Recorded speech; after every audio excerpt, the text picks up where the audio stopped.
Jean stood on the polished floor of the observation deck, looking out at the stars. They were different here, in the heart of the galaxy. They were softer, closer together, not like the hard, distant pinpricks of light seen from Earth. This place was called the core, the center of power for the unified Galactic Council. It was a place of immense beauty and unimaginable technology. The air was always the perfect temperature.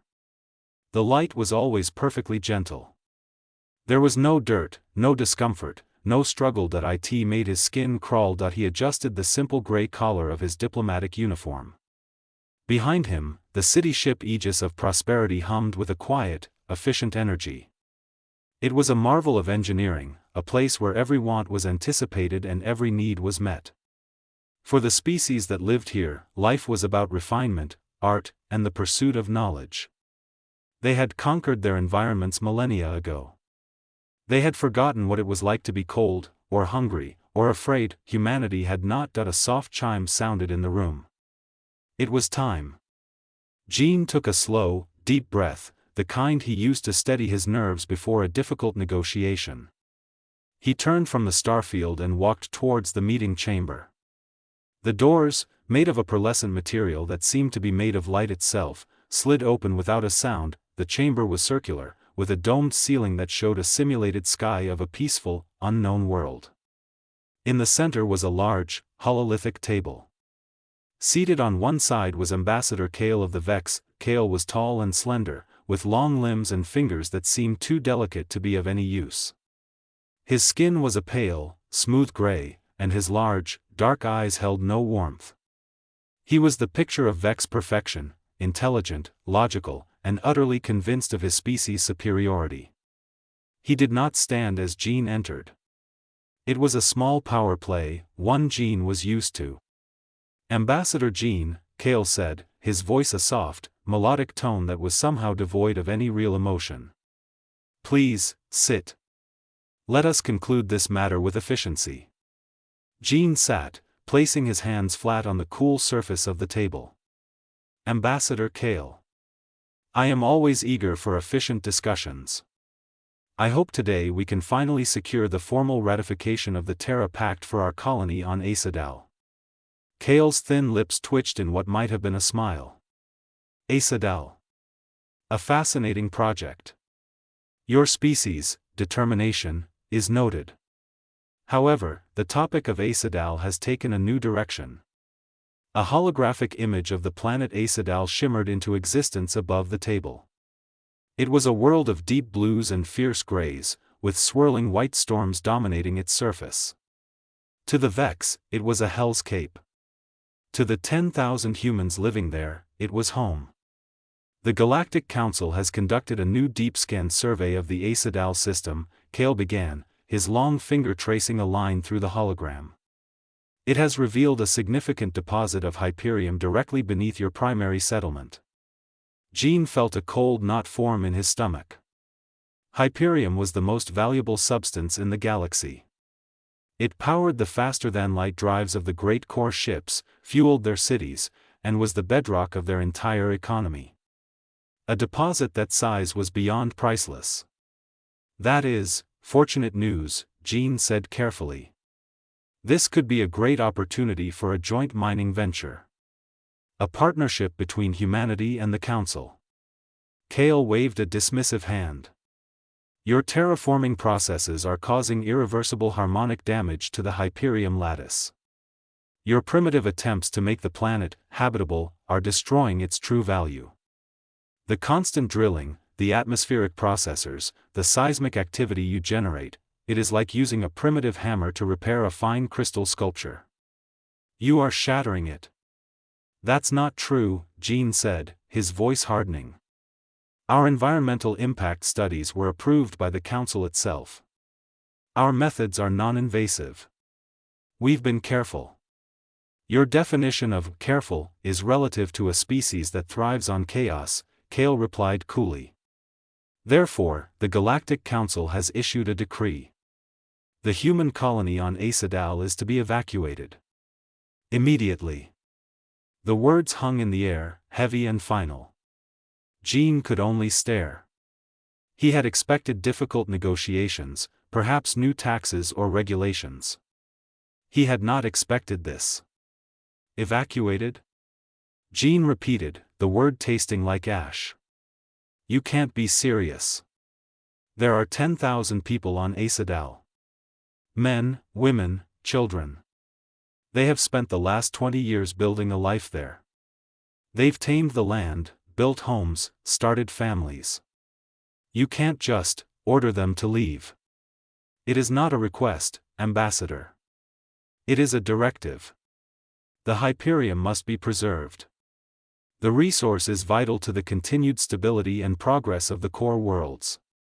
The needs of the many outweigh the sentimental attachments of a few. Sentimental attachments? Jin's composure began to crack. He leaned forward, his eyes locked on Kale's. That sentiment is the lives of my people. They have fought for every inch of that planet. They've endured radiation storms that would kill a Vex in seconds. They've developed crops that can grow in soil you would consider poison. They've lost friends, family, to the planet's dangers. That world is theirs by right of the Terra Pact, a galactic law you yourselves wrote. The Terra Pact was designed for civilized species who understand the responsibility of stewardship, Kale said, his voice like ice. It was not written for Deathworlders. The word echoed in the silent room. Deathworlder. It was the galactic term for species like humans, who evolved on planets with extreme conditions, high gravity, predatory ecosystems, and constant natural threats. To the Vex and their allies, it was not a badge of honor. It was a mark of primitivism. So that's it, Jean said, his voice low and dangerous. You need the Hyperion, and we are in the way. And because we come from a world you consider deadly, you think you can just push us aside. You forget, Ambassador. We survived our world. We tamed Asadal. That makes us stronger than you can possibly imagine. Strength is not measured in brute force or endurance, Ambassador Jean. It is measured in control. In order. Your people represent chaos. The galaxy has moved beyond the need for such traits. Kale stood up, signaling the end of the discussion. You have one of your standard lunar cycles to complete the evacuation. All human presence must be removed from Asadal. After that time, the Council will send its own forces to ensure compliance. The threat was clear. If humanity did not leave willingly, they would be removed by force. Jean slowly rose to his feet. The weariness he had felt earlier was gone, replaced by a cold, hard fury. You are making a terrible mistake, Kale, Jean said, his voice quiet but firm. You sit here in your perfect city, surrounded by your perfect technology, and you have forgotten what real power looks like. You have forgotten the debt you owe. Kale looked genuinely puzzled. Debt? What debt could we possibly owe to a species from a forgotten rock on the galactic rim? Jean didn't answer. He just turned and walked out of the chamber, the pearlescent doors sliding shut behind him, cutting off the sterile, controlled world of the core. He had a message to send, and he knew it would shatter two worlds. One was called Asadal. The other was called Earth. Far away, on the bridge of the Terran vessel Indomitable Spirit, which was orbiting Asadal, Captain Hannah received the incoming transmission. She was a woman with a calm face and sharp eyes that missed nothing. She read the words from Jean, and the blood drained from her face. She looked down at the view screen, at the storm-racked, beautiful, deadly planet they called home. They had fought so hard for it. On the surface, in a reinforced control center, Chol was reviewing data from an atmospheric processor. He was the head of terraforming, a man who knew the planet's every mood and tremor. An alert flashed on his console, Priority 1, from Earth Command. He opened it, his rough hands pausing over the keyboard. As he read, his jaw tightened. He looked out the thick, reinforced window at the violent orange sky and the lashing rain. He saw the lights of the settlement, the homes he had helped build. He saw it all, and he knew one thing for certain. They were not leaving. The news hit Earth like a physical blow. In the great halls of government, there was panic. Videos of politicians shouting, their faces red with anger and fear, were broadcast across the planet. The message from Jean was clear: the Galactic Council, led by the Vex, had ordered them to abandon Asadal. They had 1 month. The military leaders presented plans, complex diagrams of fleet movements and defensive positions. But everyone in the room knew the truth. A direct fight against the Vex Armada was suicide. Their ships were faster, their weapons more powerful. Humanity would be swatted aside like an insect. A feeling of hopelessness settled over the command center. They were going to lose their first colony, and there was nothing they could do to stop it. On Asadal, the reaction was different. There was no panic in the streets. There was a cold, hard silence. The colonists gathered in the main common hall, their faces grim. These were not politicians or generals. They were engineers, farmers, doctors, and builders. They were people who had spent their lives solving impossible problems. They had faced down deadly storms and carved a home out of a world that wanted them dead. Captain Hannah's voice came over the settlement's comm system from her ship in orbit. Her tone was steady, but they could hear the tension underneath. She confirmed the ultimatum. She told them to prepare for the possibility of evacuation. A low murmur went through the crowd. Preparation was one thing. Acceptance was another. Chol listened to Hannah's message from his workstation in the terraforming control center. He saw the data streams flowing across his screens: atmospheric pressure, seismic stability, radiation levels. He saw the perfect, orderly lines that represented their 2 decades of hard work. They had forced this wild planet into a semblance of order. They had built a bubble of safety in a universe of chaos. And now, they were being told to leave it all behind. He stood up and walked to the window. The storm was picking up again, lightning flashing in the thick, green clouds. He did not feel despair. He felt a slow, burning anger. He left the control center and walked through the reinforced corridors of the settlement. The walls were not smooth and perfect like those on the Vex ships. They were rough, patched in places where the planet's weather had tried to break through. He found Su Min in her lab.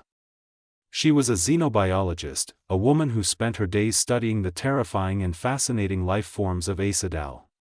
She was looking at a specimen under a microscope, but her hands were still. She looked up as Chol entered, her eyes wide with the same shock he had felt. "They can't do this," she said, her voice barely a whisper. "They are doing it," Chol replied.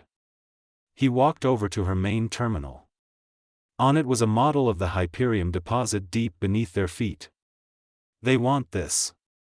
They think we are in the way. So we just leave? After everything? After the lives we've lost?" She thought of her friend, a geologist who had been lost in a sudden rock slide during the first year.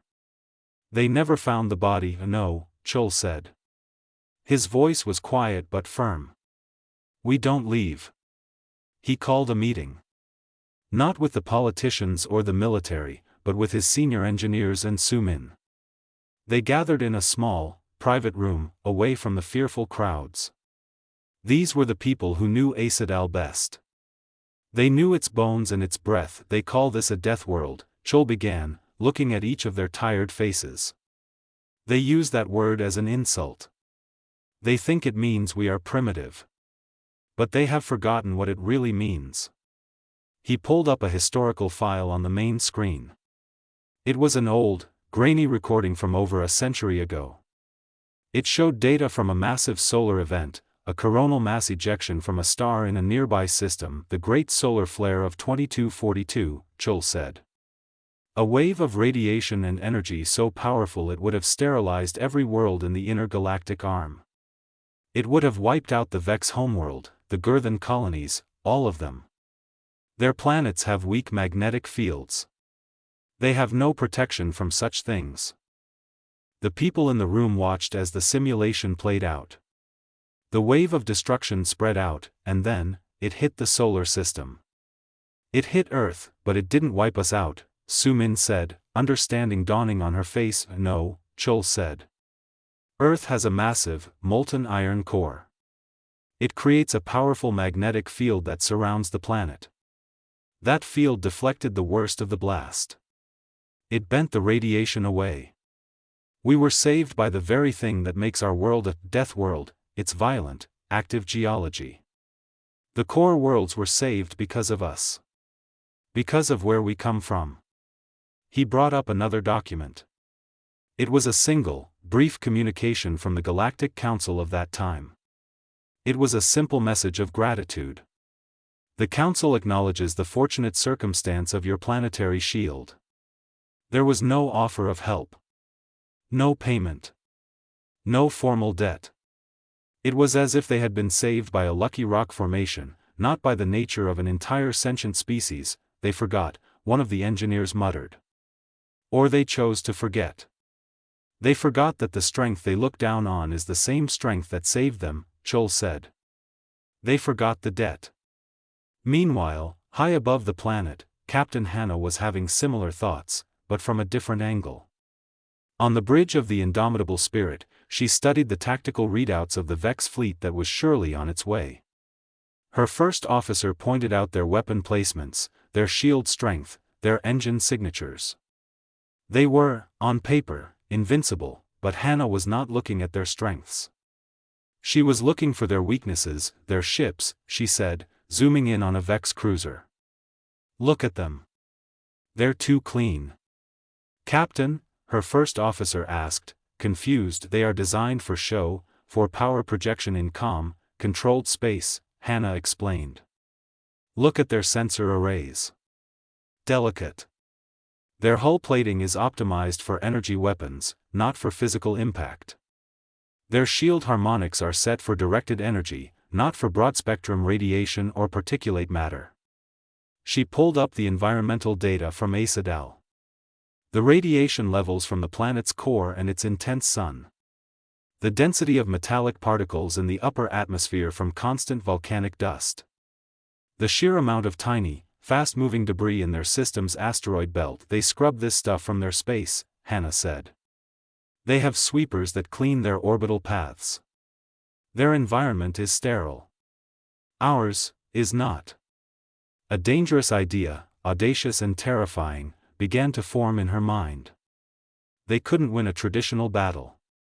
But what if they didn't fight the Vex fleet?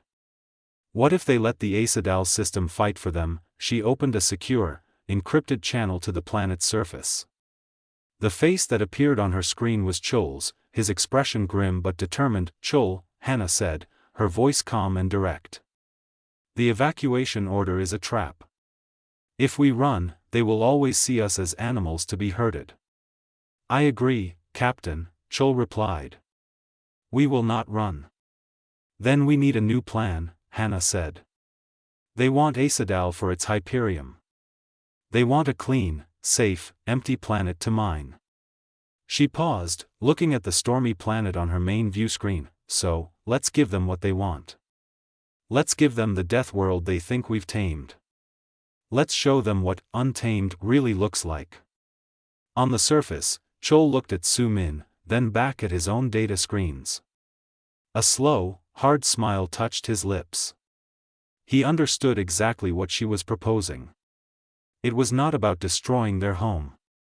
It was about unleashing it. We built the cages for this beast, Chol said, his hand sweeping over the controls for the atmospheric processors and seismic dampeners. It is time to open the doors. The decision was made. There would be no evacuation. There would be no surrender. They would not fight the Vex with weapons of their own making.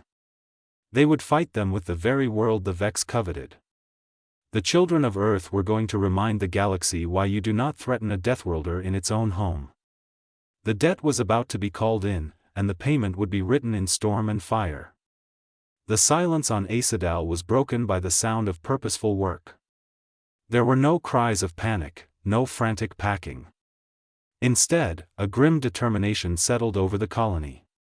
Chol's engineers moved with a quiet focus. They did not broadcast their plans. They worked in small teams, using codes and secure channels that Hannah's people on the Indomitable Spirit had provided. The first step was the atmospheric processors.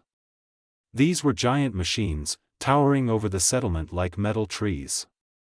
Their constant, deep hum was the sound of life on Asadal. They cleaned the air, made it breathable, and gently calmed the planet's violent weather patterns. For 20 years, they had fought against the natural state of the world. Now, it was time to stop fighting. Chul stood before the master control console. The screen showed a network of green lines, representing the stable atmospheric field they maintained. With a few commands, he began to change the settings. He did not turn the machines off. That would be too obvious. Instead, he instructed them to run in reverse. They would now begin pulling the stabilizing compounds out of the air. It was a slow, subtle process. To anyone casually observing, it would look like the machines were still working. But the effect would build over time. He input the final command. The deep hum of the processors changed its pitch, becoming slightly higher, almost a whine. The fight was over. The planet was being allowed to breathe its true, toxic breath once more. Next were the harmonic dampeners. These devices were buried deep in the planet's crust around the settlement. Their job was to absorb and redistribute the immense tectonic stresses of Asadal. The planet was young and volatile, prone to earthquakes and volcanic activity. The dampeners created a bubble of calm. Chul's team accessed the central control bunker. One by one, they put the dampeners into standby mode. The machines went quiet. The constant, low-frequency vibration that every colonist had grown used to feeling through their feet simply stopped. The silence that replaced it was deep and unsettling. The ground beneath them was now free to move as it wished. Su Min and her biology team had their own task. For years, they had engineered bacteria and plants to help terraform the soil. They had created life that could break down the native toxins and make the ground fertile for earth crops. Now, she released a new genetic sequence into the environmental control system. It was a virus designed to target those very terraforming microbes. It would cause them to self-destruct rapidly. In the agricultural domes, the rich, dark soil that had taken years to create began to change. A grayish tint spread through it. The healthy green plants started to wilt at their roots. The land was reverting to its natural, acidic state. It was a heartbreaking sight, but Su Min did not look away. They were not destroying their home. They were giving it back to itself. High above, Captain Hannah prepared her part of the plan. The Indomitable Spirit was not a beautiful ship. It was blocky and rugged, its hull covered in patches and reinforced plates from years of battling asteroid fields and radiation storms. It was built for survival, not for show. This was their advantage.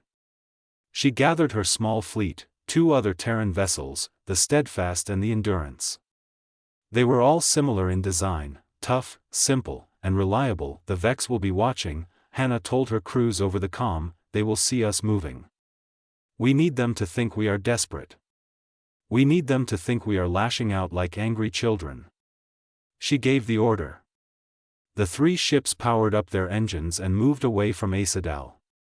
They did not head for the edge of the system, toward safety. Instead, they flew on a course that took them directly towards the system's dense radiation belts. These were zones of intense energy that most ships avoided. The Vex, with their sensitive electronics, would never dream of entering such a place. On the bridge of the Indomitable Spirit, warning alarms blared as the radiation levels spiked. Hannah ignored them. Shields to maximum reinforcement. Focus on particle deflection, she ordered. The ship shuddered as it hit the edge of the belt. On the view screen, space itself seemed to shimmer with a deadly, beautiful light. This was the kind of environment that had shaped humanity. This was their native territory. From a safe distance, the Vex scout ship watched. The commander, a Vex named Talus, observed the human ships with disdain. "Look at them," he said to his subordinate. "They are like animals, throwing themselves against the walls of their cage. They are trying to hide in the radiation. It is a pathetic attempt. He reported back to the main Vex fleet, the Judgment of Terran, which was waiting just outside the system. The humans are acting irrationally.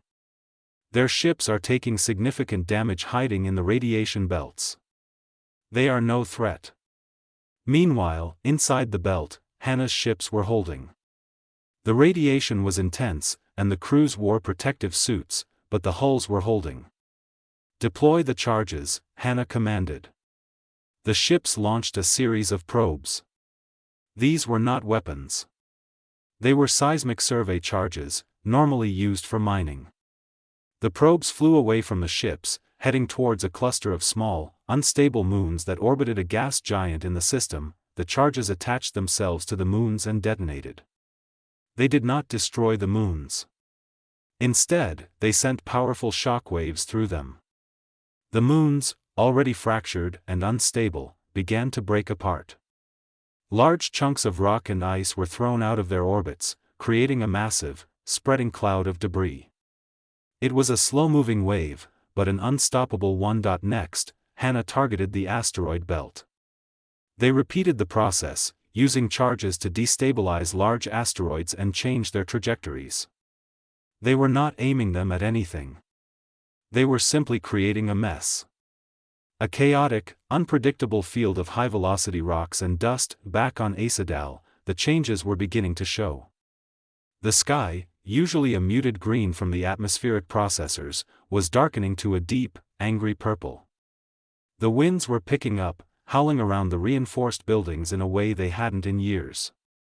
A light rain began to fall, and where it hit the metal of the buildings, it sizzled slightly. The air started to carry a faint, acidic tang. The colonists moved inside, watching the world awaken through their thick windows. They felt a primal fear, but also a strange sense of rightness. This was the true face of the world they had chosen. They were no longer its masters. They were its guests. And they were hoping it would be a very, very bad host to their unwanted visitors. Chol stood with Su Min in the control center, watching the environmental data scroll across the screens. The graphs were no longer showing calm, orderly lines. They were showing spikes and jagged edges. The pressure was dropping. The radiation from the sun, no longer filtered by the processors, was rising. It is working, Su Min said, her voice hushed. Chol nodded. We pulled the nails out of the dragon's feet. Now we wait for it to wake up. The Vex fleet, the Judgment of Terran, received the final report from their scout.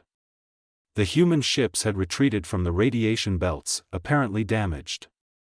The system was now filled with unpredictable debris, a final, spiteful act of destruction from the humans. The Vex commander, Corvus, was not concerned. Debris was a nuisance, nothing more. His ship's shields could handle it. The chaotic weather on the planet was to be expected from a death world. It was irrelevant that he gave the order.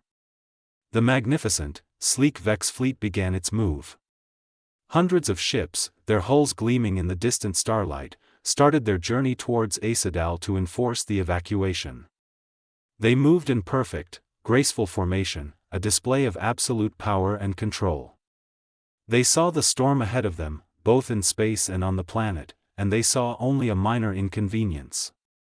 They did not see the trap. They did not understand that the humans had not been hiding in the radiation. They had been bathing in it, preparing for a battle the Vex could not even conceive of. The stage was set. The dragon was awake, and its claws were out. The Vex fleet, the Judgment of Terran, moved into the Asadal system like a parade of kings. Their ships were long and silver, reflecting the light of the distant sun. They moved in perfect, silent formation. It was a display meant to inspire awe and fear. On the bridge of the flagship, Commander Corvus watched the viewscreen. The planet Asadal grew larger before him, a swirling ball of violent colors. He felt a shiver of disgust. Such an untidy world. Soon, it would be clean. Soon, the noisy, messy humans would be gone, and the valuable Hyperium would be theirs. The first sign of trouble was minor. A junior officer spoke up. "Commander, we are detecting elevated radiation levels. They are significantly higher than our initial scans indicated." Corvus waved a dismissive hand.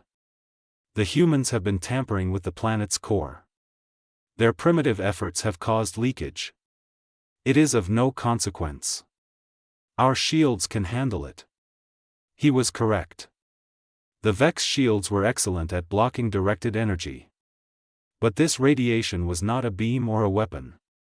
It was a fog, a thick, soupy mist of particles that seeped everywhere. It was the natural background noise of a Deathworld system, amplified by Hannah's ship stirring up the radiation belts. The radiation did not break the shields. It seeped through them.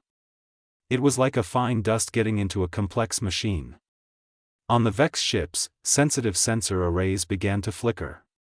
Navigation computers started showing small errors. The readings from the planet became fuzzy and unclear. It was annoying, but not dangerous. Then they hit the debris field.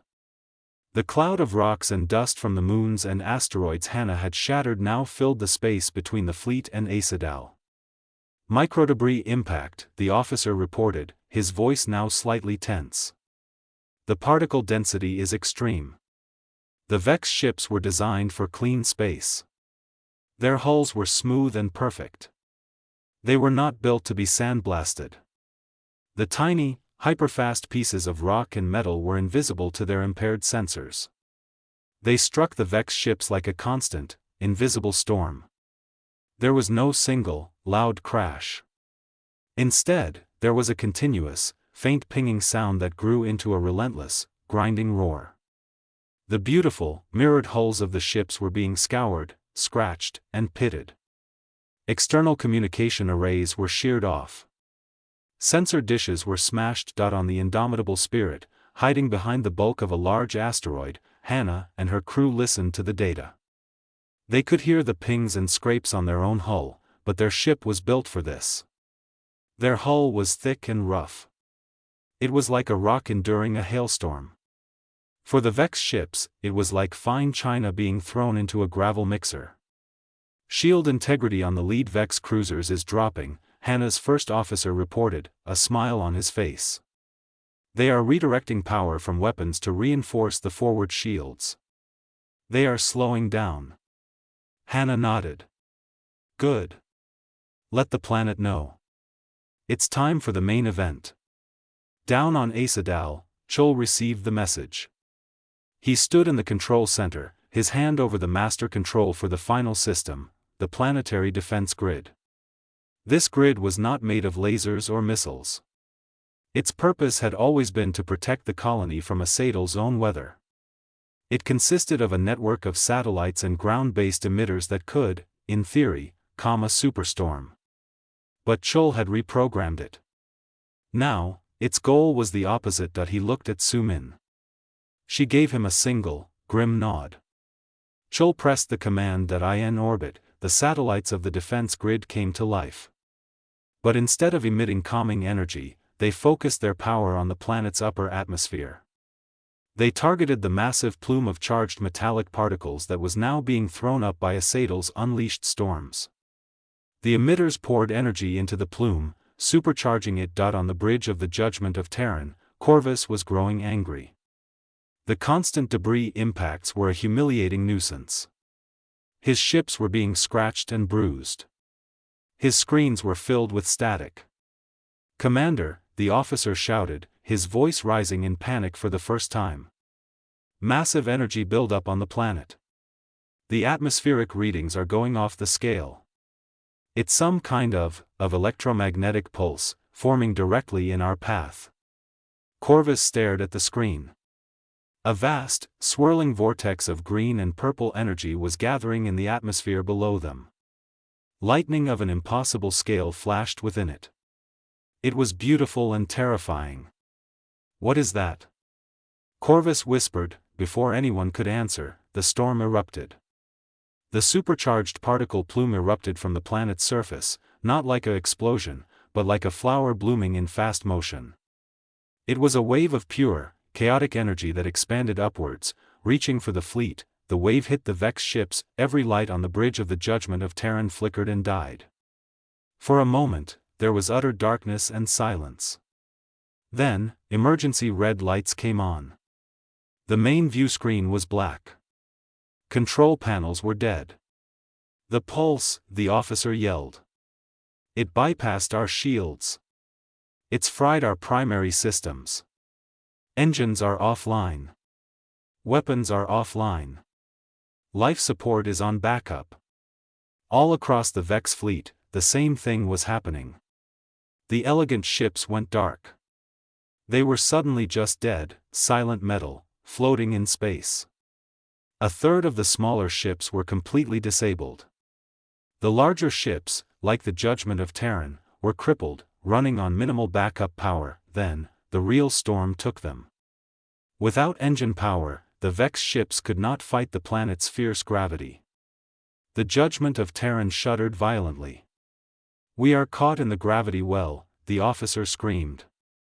"We are being pulled into a decaying orbit." Panic erupted on the bridge. The perfect, controlled Vex were shouting, their long fingers scrambling over dead controls. Their ship, the symbol of their invincibility, was being dragged down towards the very death world they had come to claim. A communication alert flashed on Hannah's screen.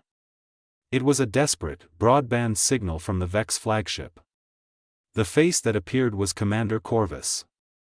His calm arrogance was gone.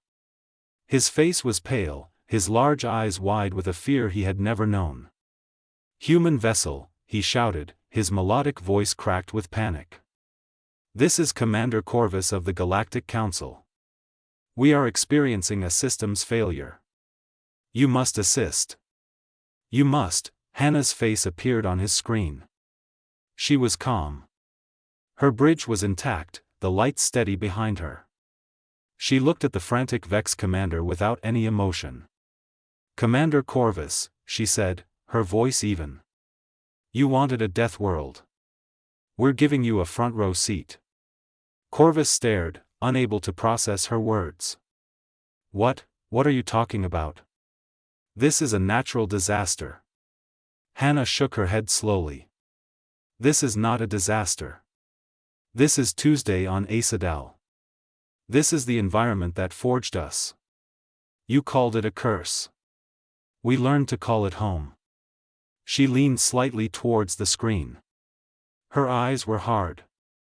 "And you forgot the debt you owed the children of such a world." The connection cut out. On the Judgment of Terran, the only sound was the scream of metal as the atmosphere of Asadal began to claw at its hull. The Vex looked out their viewports at the raging, violent planet rising up to meet them. They finally understood. They had not come to evict the humans. They had come to be judged by the world the humans had tamed. And the world had found them wanting. The debt was being repaid, and the currency was terror. The silence in the Galactic Council chamber was heavier than any metal. The great domed ceiling, which usually showed a peaceful sky, was dark. The representatives of the core world sat in their seats, their postures stiff with shock. They had watched the live feed from the Judgment of Terran until it went silent. They had seen their most powerful fleet, the symbol of their authority, humiliated not by weapons, but by a world. They had seen the perfect, clean ships become dead, scoured husks, dragged into the storm by a planet's raw fury. The Vex ambassador, Kale, sat perfectly still, but his long fingers trembled slightly on the table. The illusion of his people's invincibility had been shattered. The great doors to the chamber slid open. Jean walked in. He wore the same simple gray uniform. His steps were slow and deliberate, echoing in the quiet room.